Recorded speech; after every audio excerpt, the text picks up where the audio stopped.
Mata upu e lua se furutasi, o tula fono ese. A whaia maua se tangata ua whasi o tia ele lau ele ua fō ina mai e Yehova lo watua ia te oe. E whai mo ua lo tātia i le vau. A ele i loa po o ina na whasi ia te ia. Ia o antu o utoia ina mau wha masino.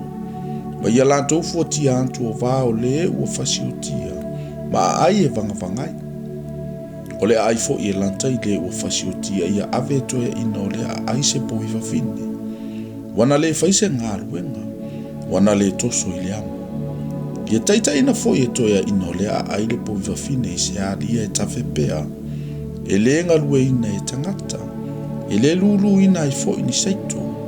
Na lato vae a ilea le ua o le po whawhine i le alia. Ona whaalatalata atua i lea o Faitauina, o le whanau ngā levi. A wawa filifilia i lanto o Yehova lo watua e au auna ia te ia. Ma whamanui atu i le suafo Yehova. Wa lato upu fo i e tonu waifi na ua uma ma whasinga o malava. O toia ina uma fo i o lea a ai. Wa lata i le ua whasi o tia. Lato te whawhano na ato lima i lunga o le povi whawhine. Na vaa e alo na ua i le alia. O na lato whai mai lea. E whapea mai. E le i whaamalingi ina le nei toto e o mātou lima. E le iwa ai ei fo'i o mātou mata. Yehova ia e whaamangalo mai lo nu o Israelu. Ua e tongi o laina. A ua fo'i e te whae e mai lo nu o Israelu le toto le ua le sala. O na whaamangalo ina i leo i lanto ua i le toto. O na e tu e se ina i le iante o le toto le ua le sala. Pea e whaia le mea tonu i lo mo Yehova. A e alu antu e tau wai le taua mau fili.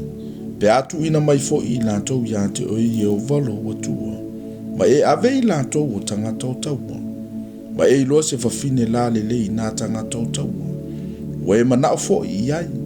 Ma e ave whai mau ava. Ona e au mai le iante ia i lo fale. Ona tafile e ia o lona ulu. Ma sala ia o nā tingilima. Ia tō e se fo i e ia lo na ofu whaatangata o taua. Ma no fo o ia i lo fale. E tangi fo i o ia i lo na ta maama lo na tina i le masina atoa. Una e aluane le ia te ia. E fai fo i o e manatane. E fai fo i o ia mauava. A fai fo i e le aiso fia ia te ia.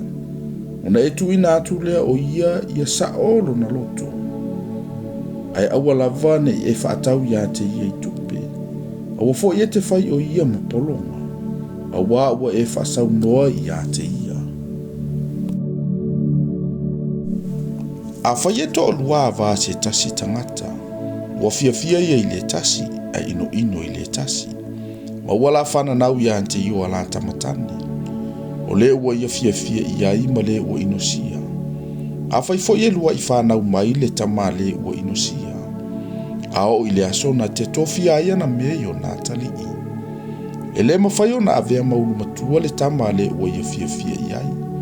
Ai tu ua le tama le ua inosia. A wao le uru matua ia. Ai ia whailonga ina lava e ia o le uru matua. O le tama le a le ua inosia. I lona avatu ia ante ia o vaenga e lua. I mea uma lava o ia ante ia. A wao ia le amatanga o lona malosi. E ona le tofi o le uru matua. A whaia ba o ngata ma le fina o wale le atali o se tasi tangata. E le whaalongo i le upo o lona tama, po le upo o lona tina. Pea uma o na la o a iatu iai. Ai le whaalongo lava o ia i ante i la ua. O na tango i leo lona tama ma lona tina i ate ia. Ma watu i ate ia i toia ina o lana a ai. I le whaitoto o lana a ai. O na whai atu leo i la ua i toia ina o lana a ai. O la mātama nei ua vaonga tā ma le fina o vale ia. E le i whaalongo lava ia ma upu. O le ai telefo ia. Ma le inu ia o nā. O na whetongia i leo tangata umola na a ia te ia i maa. Ia oti o ia. O na etu isa i nai lea o le leanga ia te oe. E whaalongo ai foi Israelu umalava. Ma lato mātata wai. Afai foi o se tangata wana fai se anga sala e tatau o na oti ai o ia. A o ia te ia le oti, wa e whatautau fo ia te ia i se la au. A wana ia o inalo na tino i le la au. A ia e tanu lava ia te ia i le aso. A wa whawhanoina e le atua le wa whatautauina. Ina ne i le anga ai lo lau ele ele. Wa fo ina mai e Yehova lo watua ia te oe, e whai mou tofi.